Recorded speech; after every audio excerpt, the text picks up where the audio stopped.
So here's a look at example of the 15 to 1 gear lab. These are not the gears you're going to use, but example of it. Here I got a driver gear, a pair of idler gears, and a driven gear. The idea is when you turn the handle, we want to have 15 handle spins give you one driver spin. 15 driver spins, one driven spin. 15 to 1.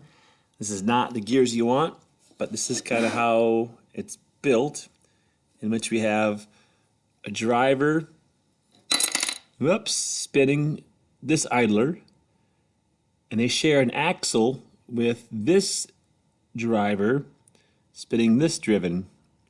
So I got a driver spinning a driven, sharing an axle, driver spinning a driven.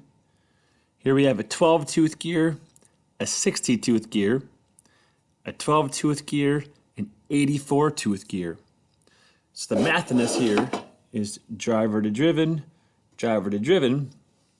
Do the formula, 60 over 12, that is 5 to 1.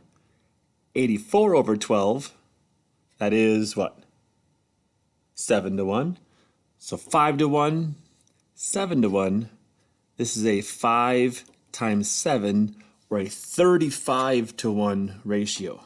That's not what we want for the lab, but it works for example.